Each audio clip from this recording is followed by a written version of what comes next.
Okay, so yesterday your assignment was to do breaking the bread paper for homework. You could choose the top 3 or the bottom 3 questions. Here are the answers. For this problem here, now draw sprinkles on half of the slices and write the fraction of sprinkled pieces below.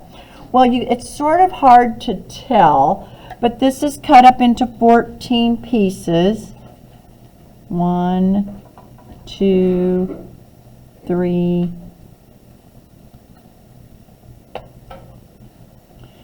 Okay, and those are giant sprinkles on 7 of them. So you would have 7/14 or a half. Any questions on that?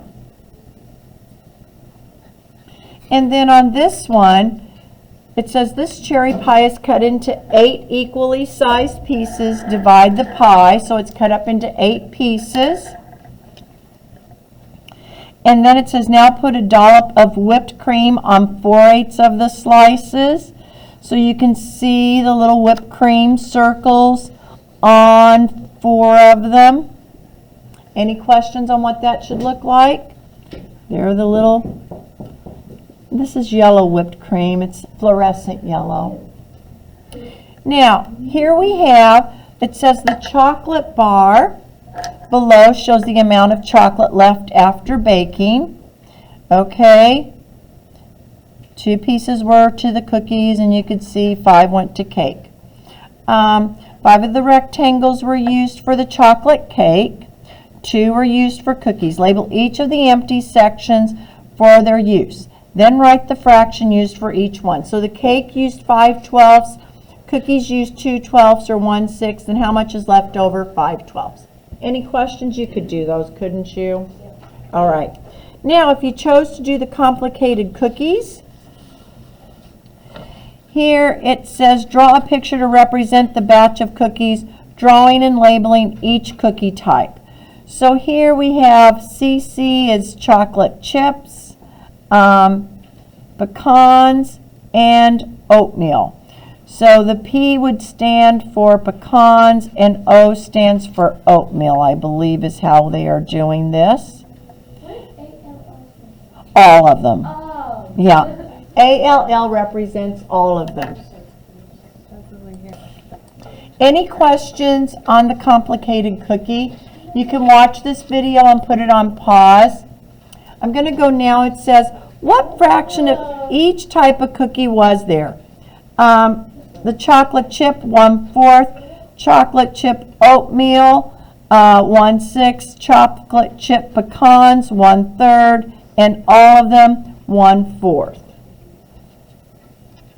What fraction of the cookies had oatmeal?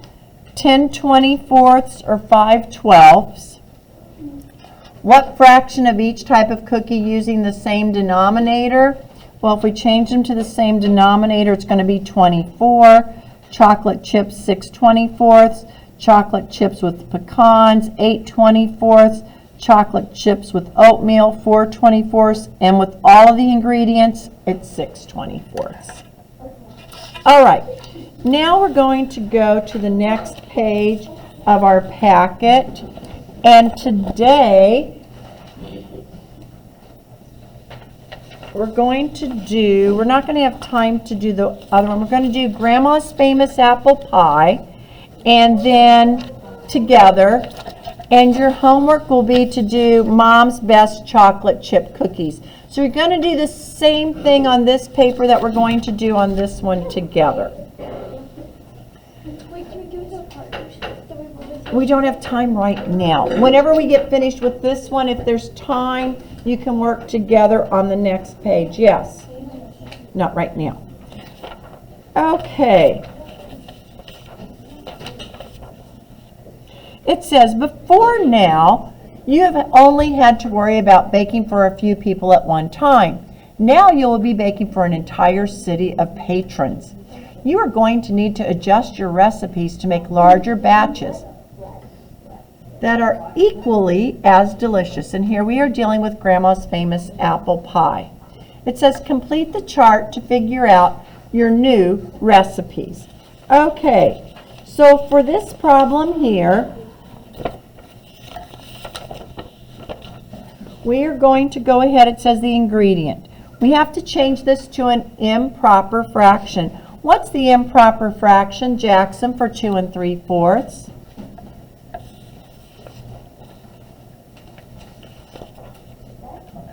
You multiply, add, and put it 11/4. Improper fraction for 5 3/4? 23/4. Here we have to change this to the original amount. That's going to be how many 4s and a 7? 1 3/4 left cups. 5/8 is already just, it stays the same, just put 5/8. 13/4 tablespoons. How many 4s are in a 13? 3, and there's 1 left over. 3 1/4 tablespoon. I'm going to use a capital T to represent tablespoon.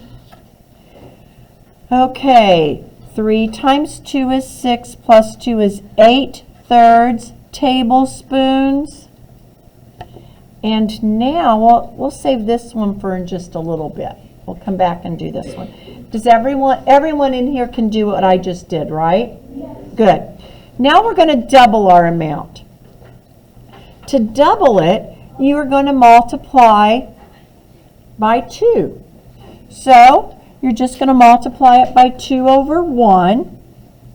Okay, I'm going to do it in a different colored ink. So 11/4 times 2/1. That's going to be 22/4, which equals what? 5 2/4, which will be 5 1/2. Okay? Doubling, you're going to multiply it by 2, just 2/1, okay?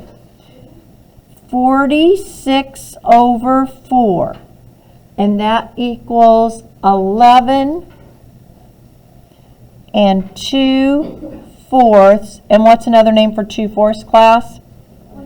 11 1/2. 7/4. Well, 7/4 times 2/1 equals 14/4, and that equals 3 2/4, 3 1/2. 5/8 times 2/1, 10/8, 1 2/8 equals 1 1/4. Am I going too fast? I'll let you get caught up. In this one, I'm going to write it 13/4 times 2/1. That'll be 26/4. 4 goes into that 6 times. I have 2 left over. 6 1/2. 8/3 times 2/1, 16/3, and that equals. Now, how am I going to cut 2 1/2 cups in half?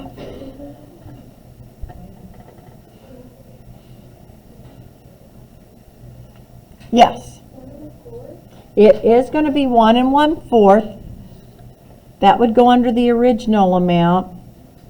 And what's the improper fraction for 1 1/4? Yes. 5/4. Now, to do that, you would change it to an improper fraction. You had 5 halves. You want to cut it in half, so you're going to multiply it by 1/2 times 1/2. Or when you divide by 2, you multiply 1/2. That's how you get 5/4. And then you go that way. Now, We're not going to do the bonus part today, so whenever you do your other page, I'll talk to you about what we're going to do on that. Now, in just a few minutes, you're going to break with your groups, and I do want you to answer these 4 questions. Let's turn the page and look at what else I would like for you to do with your group. When you do this, the only one I'm going to make you do is this column here, the tripled. And when you triple something, what are you going to multiply it by? 3. Right. If you have time, you can do the quadruple. Now, I'm not sure which of these questions down below if it deals with quadruple, just skip it. But I think most of these just deal with tripled. I'm not going to have you do quadrupled for this class today because we're just not going to have enough time. You may work in your groups and work on your problems.